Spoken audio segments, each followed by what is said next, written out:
άκουεσαν ότι η θυγάτηρ μου εκκληρονόμησε νοικίαν και δούλους παρά θείο αυτής.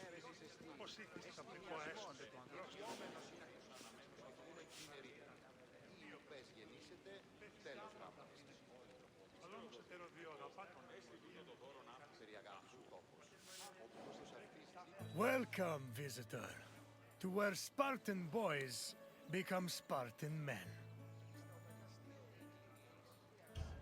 My name is Leonidas. I am a king of Sparta, but do not think me some idle aristocrat softened by luxury. When Spartans go to war, I stand alongside them, shield to shield, and my spear tastes the same blood as those of my men. I can't help but be reminded of the boy I used to be.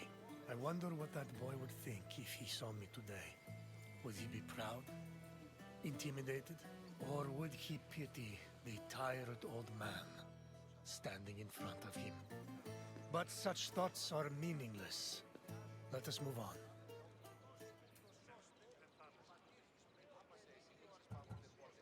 The agoge was Sparta's strict education system. The strenuous regimen took in the young boys and then reshaped them until nothing was left but the strength, intelligence, and resolve of a perfect Spartan citizen. I will find you once your visit has ended, and we will talk further. Until then, visitor.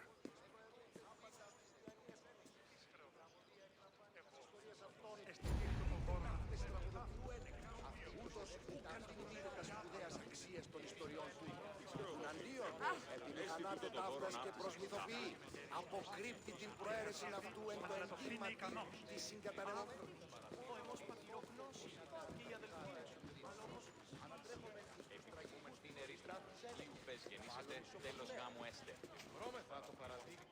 Sparta was a Greek city located in the Peloponnese. It differed from other cities of the time in that it had no walls. Sparta originated as 4 neighboring villages: Patane, Limnes, Mizoa, and Cynosura, all of which shared the same political, military, and religious life. After 2 wars with the Messenians, the city's territory expanded even further. By the 5th century BCE, they allegedly controlled almost half of the Peloponnese. Αρχίος περσέ, μια μοιία πύκνους αναμένουσα τον Νέκη. Ζητήματος τεινός και αναπόδραστες εκβάσεις Έλληνες λιπτέ τη θέμητη. Μόνον όταν το επιχείρημα δομείται πιστικών, τότε δύνατα αντελβάνε εν ζήτημα. Κληρονομήσεις της μητρός στην ουσία και λέγεις μη ως Τι περξένος. λαμβάνει η χώρα? Ή ξένος. Πίστα όταν η μήτηρη κλινήρης. The agoge was the military training and education program undergone by Sparta's male youth. Grooming men for war was one of the city's main priorities. Boys began their training at the young age of 7 and completed it when they were 30. It has been said that Spartan infants were inspected for weakness shortly after birth. If they were deemed too sickly, they were thrown into chasms. However, this information remains unproven. The healthy boys were considered suitable for training. When they came of age, they were removed from their families and were placed into service of the state. Their education included subjects like reading, writing, and even music, but was mostly focused on tough military exercises meant to turn the boys into efficient soldiers. The agoge was divided into 3 cycles. One for boys aged 7 to 12, one for adolescents aged 12 to 20, and one for men aged 20 to 30. Each cycle included different exercises for refining the body and mind.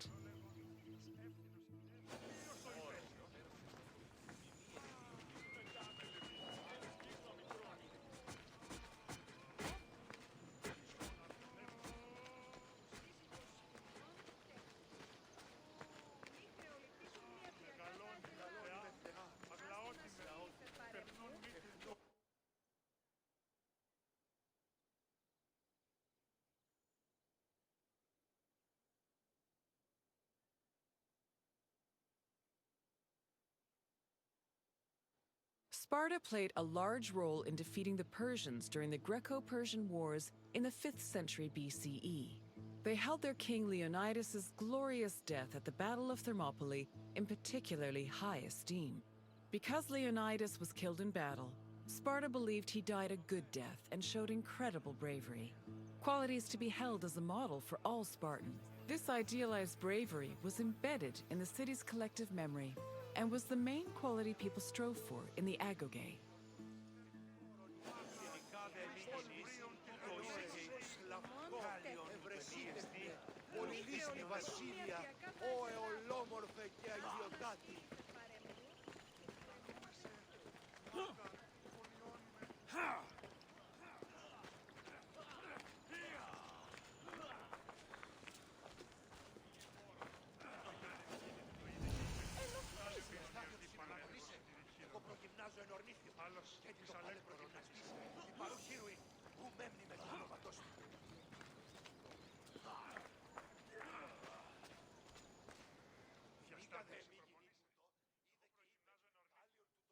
The first cycle of the Agoge focused on boys aged 7 to 12. Each of the boys had shaved heads and wore light clothing. They walked everywhere barefoot, swam the Eurotas River all year long, slept on reeds, and participated in cult rituals for Artemis or Thea. The boys were grouped into herds, or agoli, and were supervised by older adolescents. Once they reached the age of 12, they entered the second cycle of the Agoge, which aimed to integrate them into the society of citizen soldiers.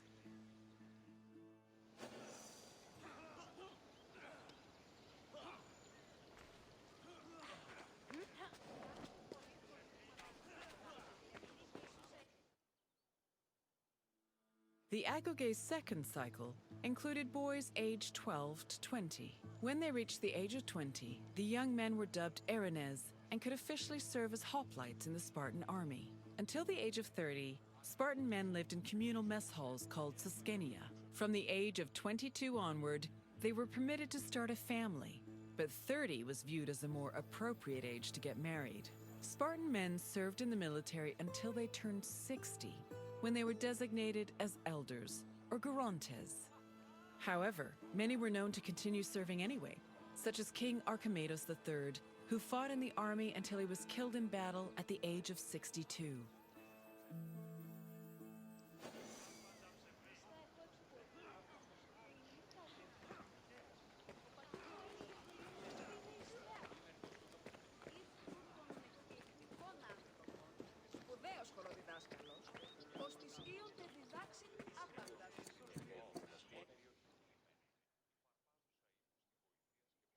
All adult male Spartans participated in communal meals called syssitia.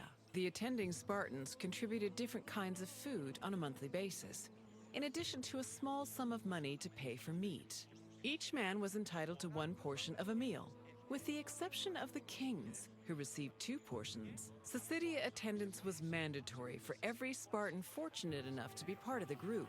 The meals had great political significance. According to Xenophon and Plutarch, the syssitia was designed to foster a sense of equality between citizens. It also demonstrated the self-restraint and moderation of Spartan society. But in reality, the syssitia only increased the differentiation between the rich and the poor. Those who could not afford to contribute to the communal food not only missed their meals, but also lost their right of citizenship.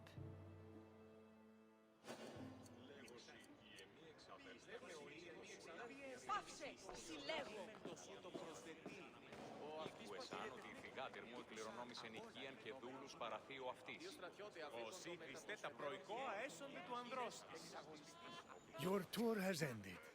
As you have seen, the Agoge was not for the weak or faint of heart, but it did its job in producing skilled warriors and shrewd citizens. What else would you like to do?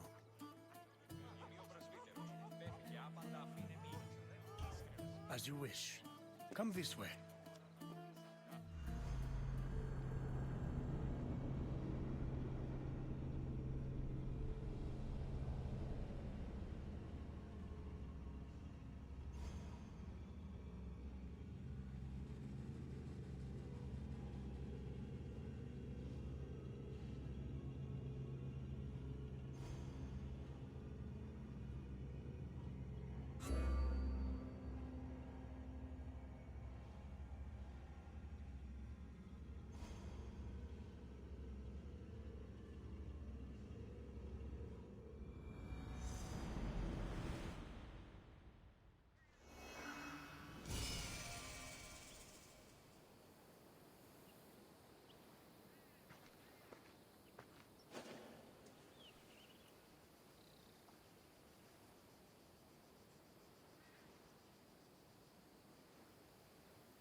Welcome, traveler, to the site of the legendary Battle of Marathon.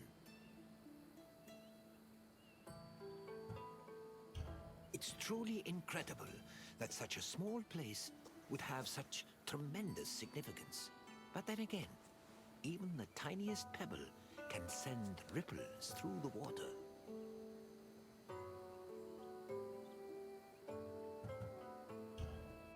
Marathon was the location of one of the greatest battles in Greek history. It was here where Athenians made a stand against the might of an imposing Persian fleet. Your visit will take you through the causes of the conflict, the battle itself, and its far-reaching consequences. I will see you again once you're through. Farewell for now.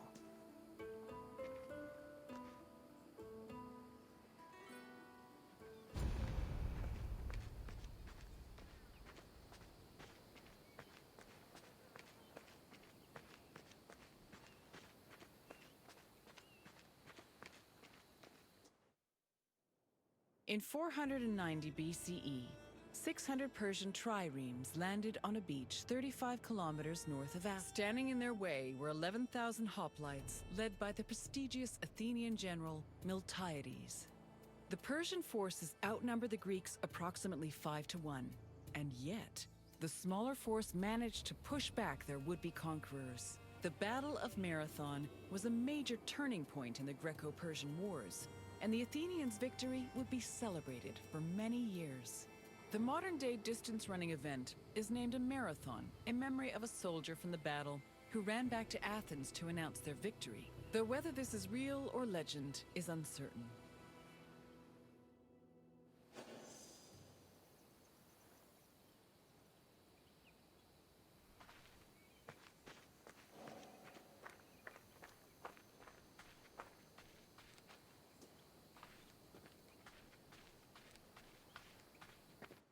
The Persians wanted to invade Greece in part due to its rich silver mines. In 545 BCE, they came closer to this goal after their victory over Croesus, the king of Lydia. The victory forced some Greek populations in Asia Minor to surrender and gave the Persians a solid foothold to carry out a large-scale invasion. In 494 BCE, the city of Miletus revolted against its Persian rulers. They were aided by Athens and the nearby city of Eretria, and even burned down an important Persian temple. The Persian king Darius was enraged by their sacrilege, and in 491 BCE, sent messengers to the Greek cities demanding their submission. Athens and Sparta killed the Persian messengers, goading Darius to invade. The Persians began their attacks, first capturing the city of Naxos and enslaving its inhabitants, then taking the city of Eretria. Filled with confidence from their string of victories, the Persians set their sights on Athens.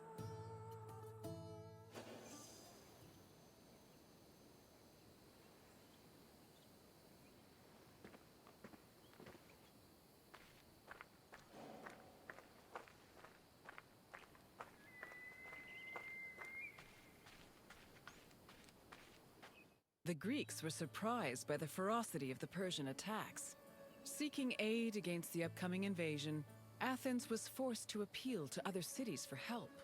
In a surprising move, they asked for aid from Sparta, known for having the strongest army in Greece.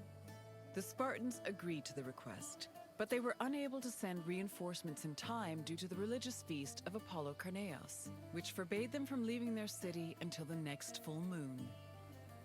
The only extra help Athens managed to acquire was from the small Boeotian city of Plataea, which sent an additional 1,000 hoplites. This was the first time in Greek history that their entire civilization was under attack from an external invader.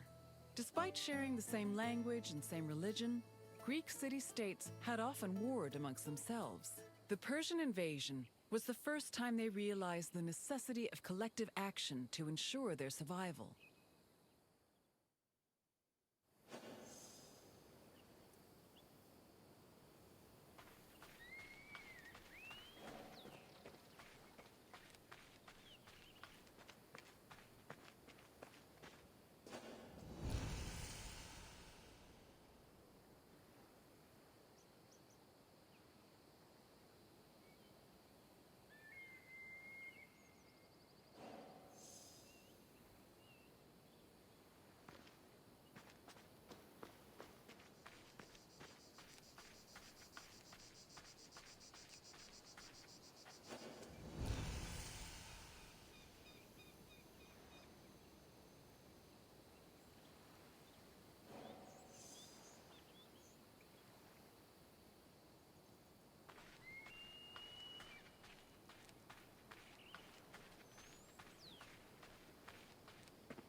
The Persian fleet originally planned to land at the port of Phaleron. However, the exiled Athenian tyrant Hippias, who sided with the Persians, advised them to land at Marathon instead, where it would be easier to deploy cavalry. The Athenians were unaware of the Persian battle plans and left Marathon undefended. This allowed the Persians to quietly set up camp on the beach, while Athens scrambled to mount a defense.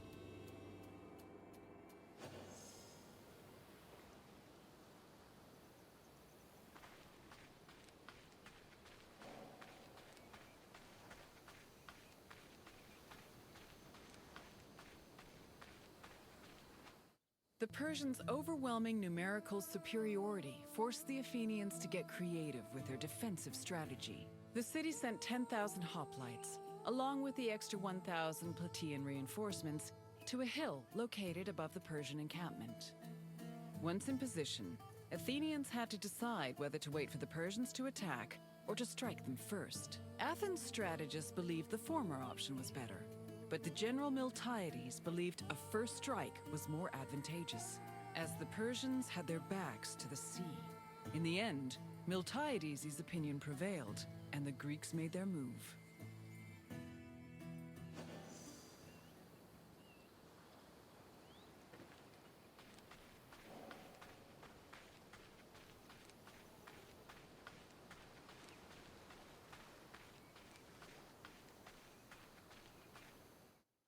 According to Herodotus, the Greek forces charged at the Persians without archers or cavalry. The Persians were unprepared for what they saw as an act of madness. While they were able to hold the Greeks back at first, they were eventually pushed back to their ships and forced to retreat. The Persians suffered heavy losses during the battle, with approximately 6,400 casualties. The Athenians, on the other hand, only lost 192 soldiers.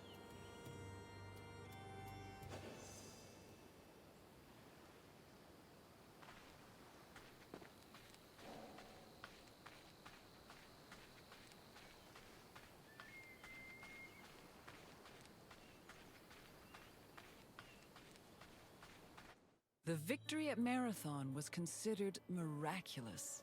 The Greeks attributed this miracle to the appearance of legendary heroes who they allegedly saw return from the dead to fight at their side in defense of the city.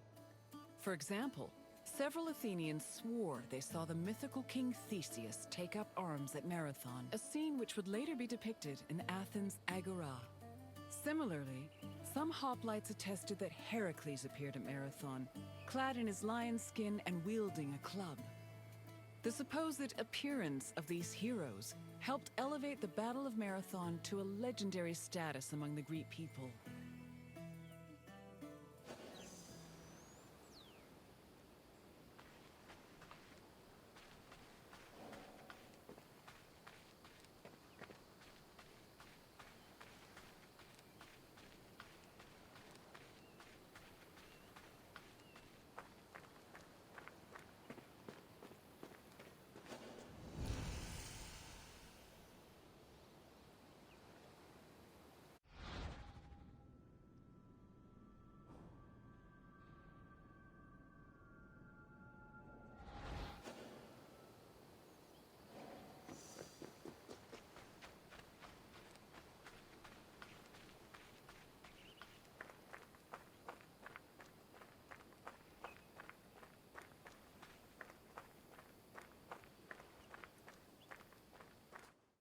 After the Persians fled Marathon, they tried to invade Athens by way of the Bay of Phaleron. However, this gave the Athenians time to return to their city and mount a proper defense. Fearing further losses, the admiral of the Persian fleet called off their attack, and the Persians returned to their empire.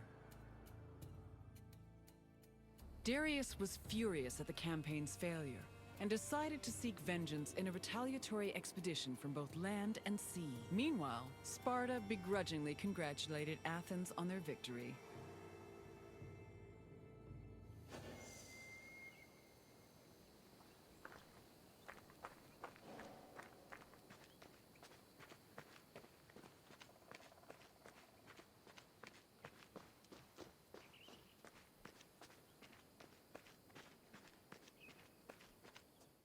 The victory at Marathon marked the beginning of a new era for Athens. According to Herodotus, Athens' success at pushing back the Persians ranked them first in the ongoing competition between the Greek city-states. The Athenians immortalized their prestige by erecting monuments in both their own city and in Delphi. The Battle of Marathon was also perceived as a blow against tyranny. Tyranny went from being perceived as a simple flaw in authoritarian excess to major treason against the homeland, a sin that rulers would take great pains to avoid being accused of. This helped consolidate the institution of democracy for the next 2 centuries.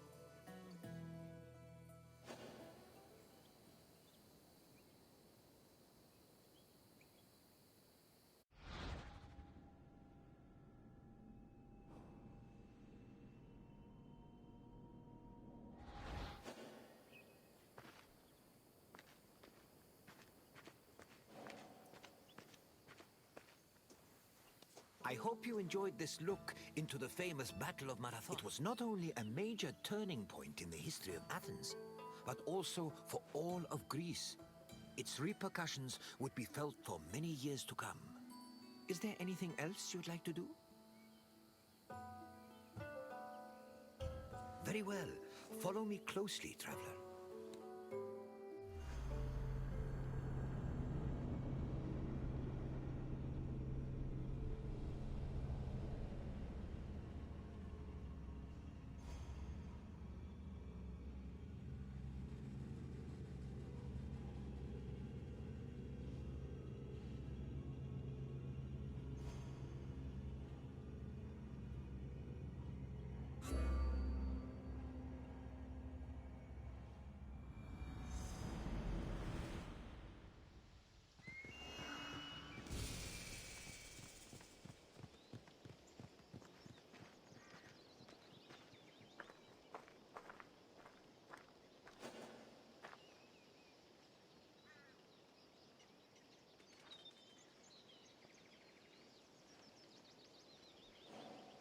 Welcome, visitor, to Thermopylae.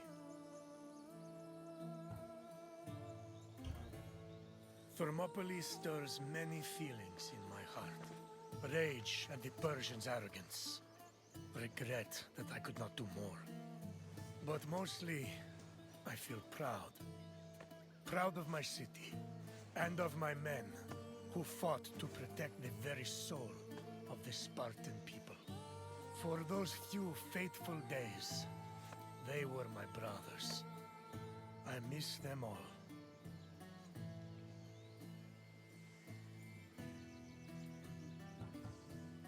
Thermopylae was where a courageous group of Spartans stood amongst other Greek soldiers and held off the forces of King Xerxes, the Persian. When you're done, find me and we'll speak more.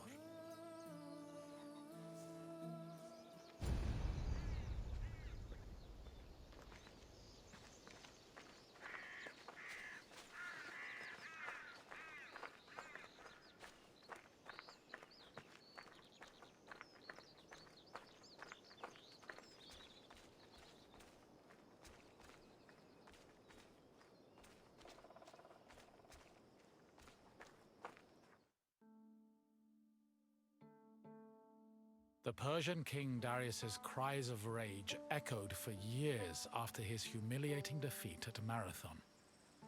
Even after Darius's death, his son Xerxes continued to seek vengeance against the Greeks.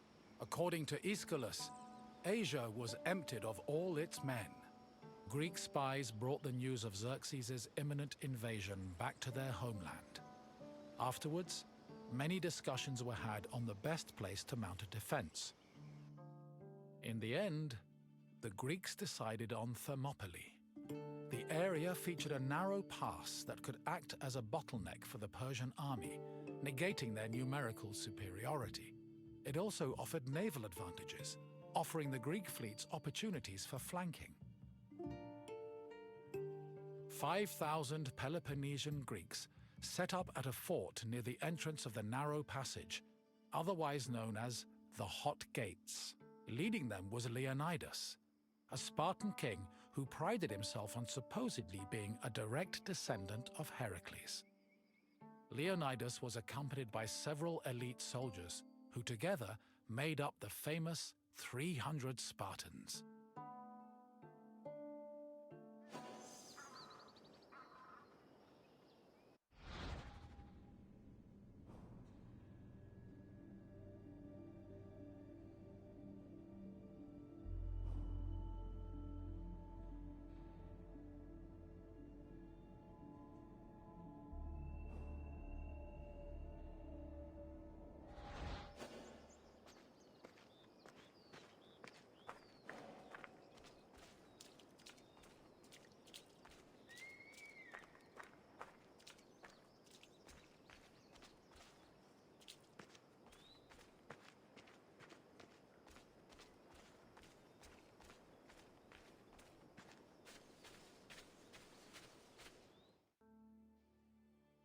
The Persian army arrived in the summer of 480 BCE, preceded by a flood of rumors regarding their strength and numbers. It was claimed they consumed 6,000 tons of wheat every day, and that they dried every river and brook they passed to quench their near insatiable thirst.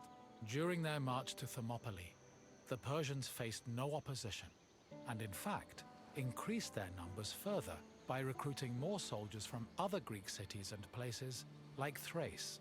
According to Herodotus, the last count of the Persian fleet was numbered at 1,207 boats, mounted by approximately 240,000 men.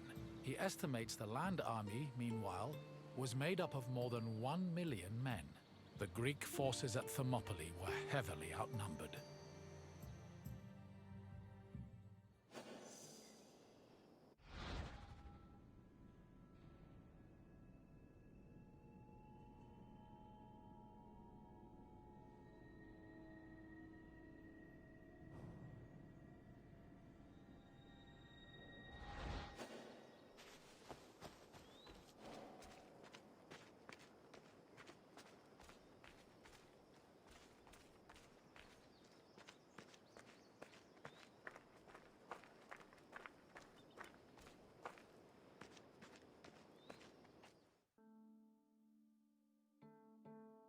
Xerxes believed that at the sight of his massive army, the Greeks at Thermopylae would flee in terror.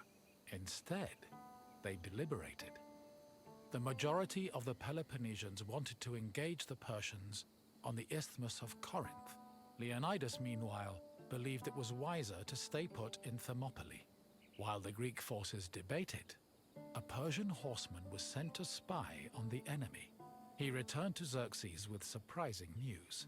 Not only were the Greeks not fleeing, but the Spartans guarding the fort were exercising and combing their hair. A far cry from the fearful soldiers Xerxes expected. To increase the pressure on the Greeks, Xerxes waited 4 more days, then attacked on the 5th. The Persians faced heavy resistance and suffered many losses, and Herodotus says Xerxes leaped 3 times from his chair, seized with fear for his army. The following day proved to be just as difficult for the Persian forces, and the Greeks continued to stand their ground.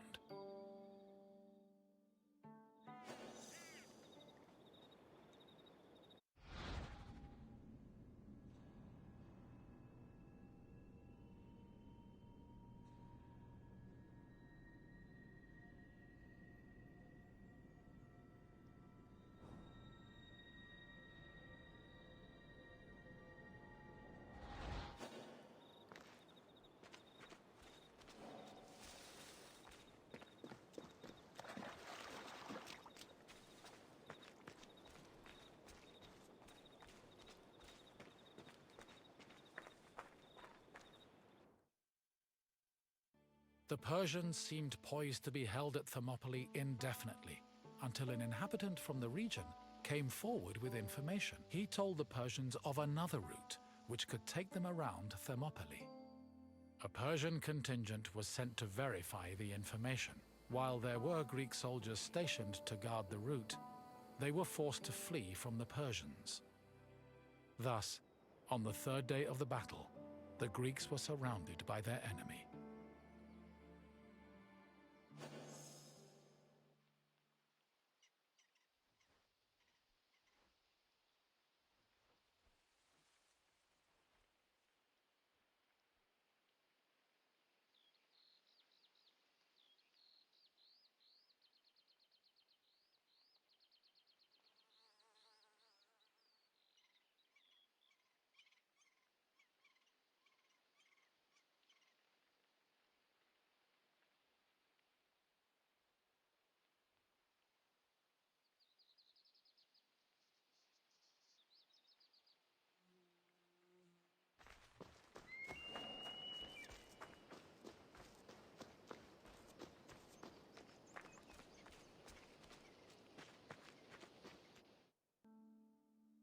With the Persians both in front of and behind them, the Greek forces at Thermopylae realized they had two choices: flee to live another day, or stand and fight till their last breath. Most of the Greeks chose the former option, but some stayed, including Leonidas and his 300 Spartans. For the Spartans, dying a glorious death was one of the highest honors they could achieve. The few members of Leonidas's Spartans who did not participate in the last stand at Thermopylae felt that they had missed an opportunity for honor and either committed suicide or continued living under the mockery and disgust of their fellow citizens. The Spartans' last stand was not only for glory, though. Had they not held off the Persians, the Greeks' retreating forces would probably have been cut down by enemy horsemen.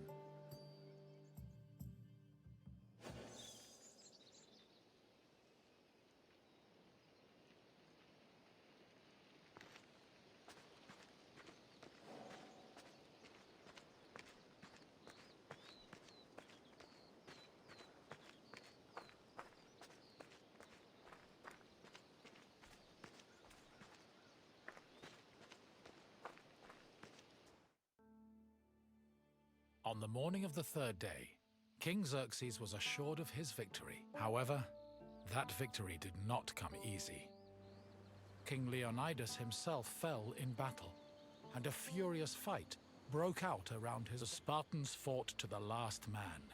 And when they had all been slain, Leonidas's body was brought before Xerxes.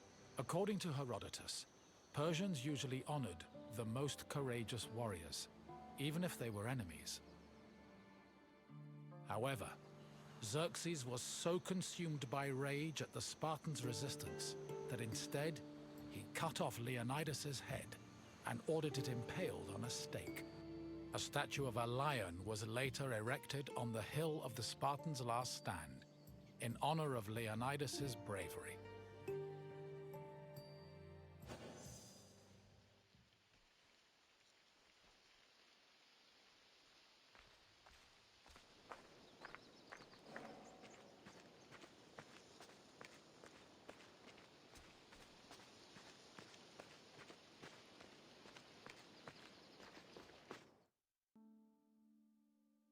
Though they were victorious, the Battle of Thermopylae shook the morale of the Persian army. They had lost thousands of men, while Greek casualties only numbered in the hundreds, and due to the sacrifice of the Spartans, the rest of the Greek army had been able to successfully retreat and regroup. As a result, even as Xerxes set up camp at the foot of Athens' Acropolis, ready to get revenge for his father's humiliating defeat at Marathon, the Persians were more anxious than confident. They were more aware than ever that the Greeks did not fear them and were ready to die defending their land.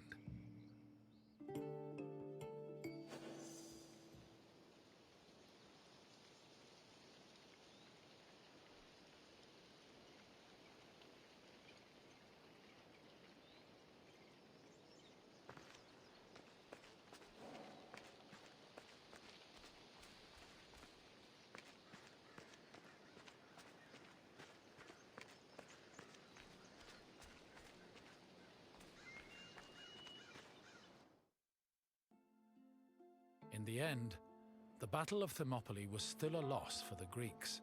However, the battle gave the Greeks a boost in morale that carried them all the way to their decisive victory over the Persians in the Battle of Plataea in 479 BCE. With the war against the Persians finally won, the Greeks were able to honor the sacrifice of Leonidas and his Spartans with memorials and poems, forever solidifying the glory of Sparta's military prowess. The newfound respect for Sparta was noteworthy, because before the war, the city was seen as no more than a bully who forced itself into the affairs of others. Thermopylae changed opinions of Sparta for the better, and gave them a legitimate claim to be one of Greece's most powerful and influential cities.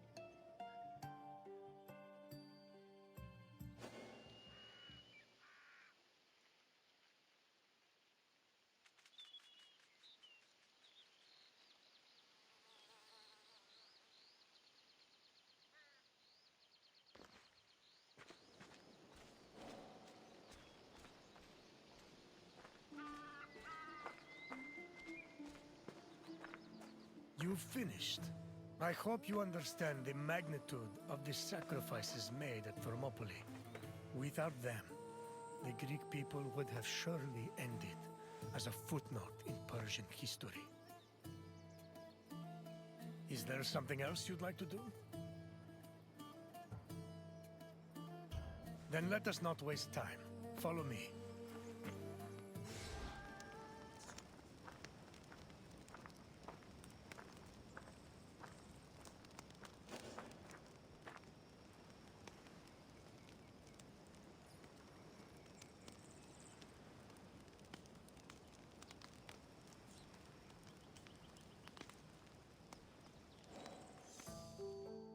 Welcome to Amphipolis, traveler.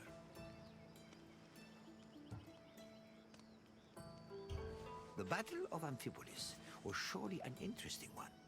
One might even call it anticlimactic. But that does not mean it wasn't important in the greater scheme of the Peloponnesian War. The city of Amphipolis was the site of one of the more unique battles of the Peloponnesian War. Two generals, the Athenian Cleon and the Spartan Brasidas, fought for this land in an effort to control the resources it provided. In the end, though, neither got what they wanted. Look for me when you finish your visit, and we can speak of what you've learned.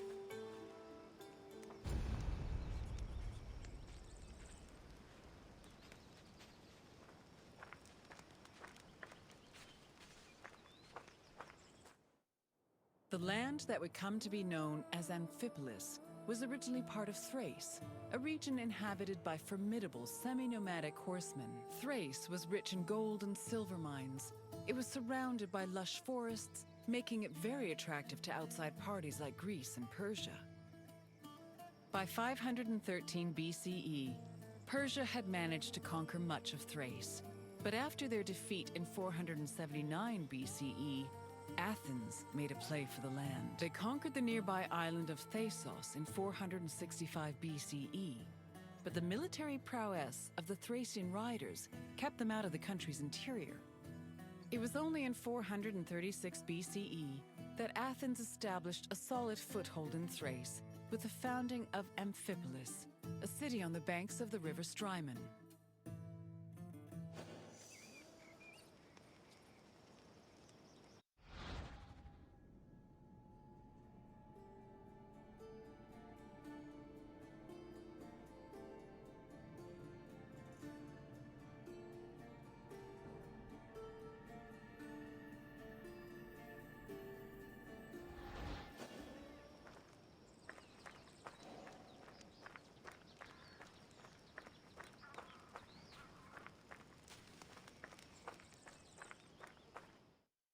During the Peloponnesian War, the Spartan general Brasidas sought a way to subvert Athenian power across the Greek world.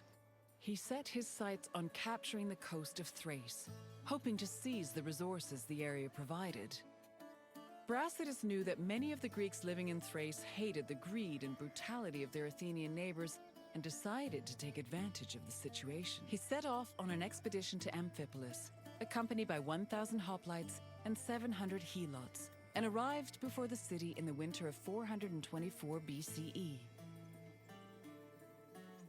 At Amphipolis' ramparts, Brasidas announced that he preferred to take the city peacefully and promised to allow safe passage to any inhabitants who wished to leave, in addition to sparing those who wanted to cooperate. This proposal was well received by the city's residents, and he was able to capture Amphipolis without striking a single blow.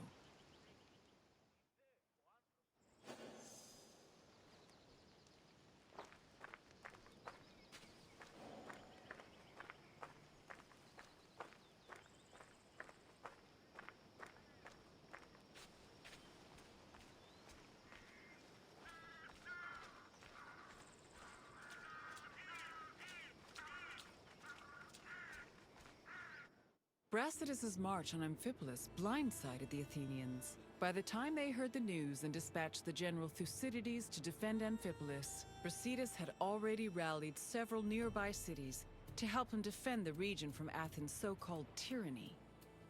After half a day's journey from Thasos, Thucydides arrived at the port of Aeon, but was unable to retake Amphipolis. Athens held Thucydides responsible for the loss of Amphipolis and forced the general into exile. In spite of Brasidas' achievements, Sparta did not send him reinforcements, which forced the general to negotiate a truce with Athens to hold on to the ground he gained.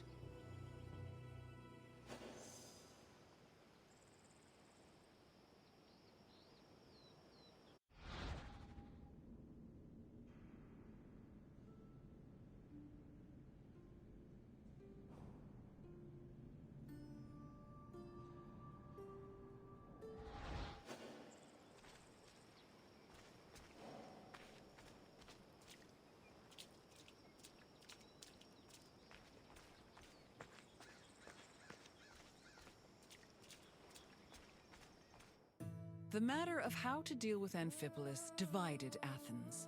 The politician Nicias, as well as the city of Sparta, hoped that peace could be negotiated. However, the popular Athenian statesman and general Cleon wanted to continue fighting the war. Indecision continued until 422 BCE, when Cleon was elected as one of Athens' strategists.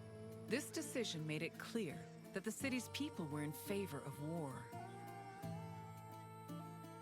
The truce was ended, and Cleon began his journey to Amphipolis, retaking small towns that had been conquered by Brasidas along the way. On arriving at the port of Eion, Cleon requested troops from the king of Macedonia. He also hired several Thracian mercenaries to bolster his force's numbers. Afterwards, all Cleon could do was wait for the remainder of his reinforcements.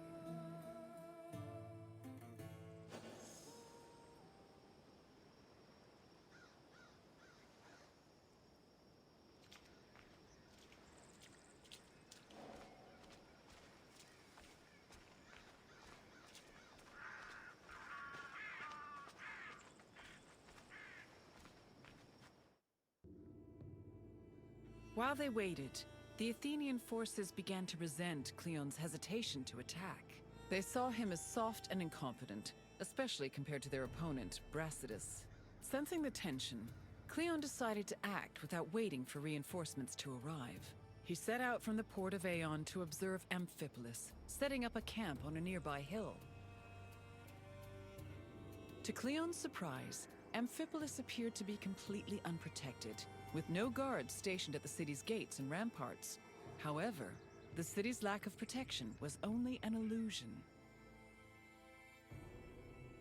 Even so, upon seeing this, Cleon regretted that he did not bring wooden towers, which would have allowed him to easily recapture the city.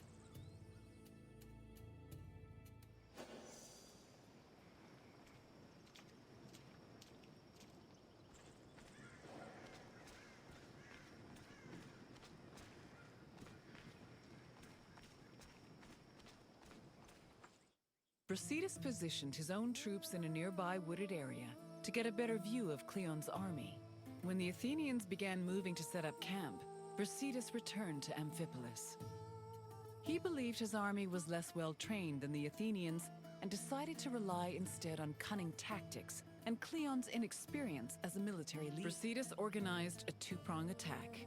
He would personally lead a small raid, then one of his lieutenants would follow up with a second attack shortly after, disorienting the enemy. He had barely finished formulating his plan when he saw Cleon's army pack up and retreat back towards the coast. The cowardly display made Brasidas realize that perhaps victory would be easier than he thought.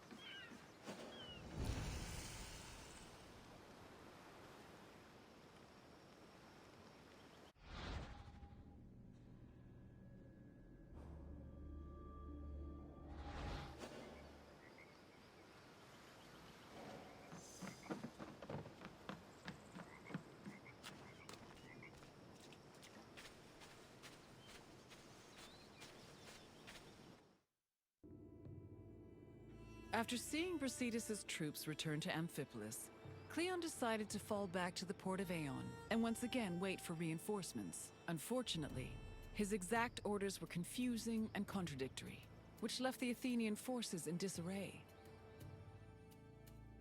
Brasidas took advantage of this confusion and began his attack. Cleon's forces panicked, which made them easy prey for the Spartans. 600 Athenians were killed, while the Spartans only lost 7 men. Cleon's remaining forces took refuge in Aeon, where the bodies of their comrades were eventually returned to them, though only after being stripped of their weapons.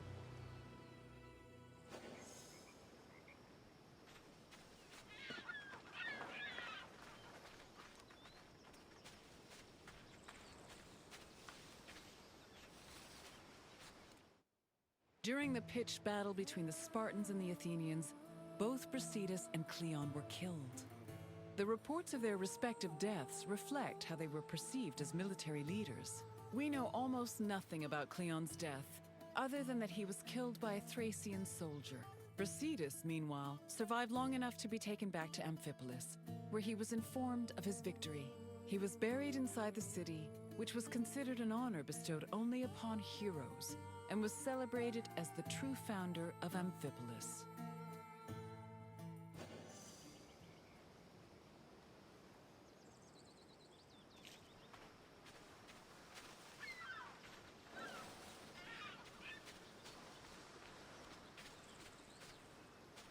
The Battle of Amphipolis temporarily put an end to the hostilities between Athens and Sparta. The Athenian forces returned to Piraeus, while Sparta called back the reinforcements they'd sent for Brasidas. The death of both Brasidas and Cleon encouraged the two cities to push for peace. The negotiations took time, but Sparta and Athens eventually agreed to return to the way things were before the Peloponnesian War. The resulting treaty became popularly known as the Peace of Nicias. Throughout the Greek world, it was mostly agreed that Sparta had lost the war, in spite of Brasidas' heroic efforts. The sentiment was rooted in the fact that Sparta had failed to end Athens' domination over Greece, something they had promised to do at the start of the war.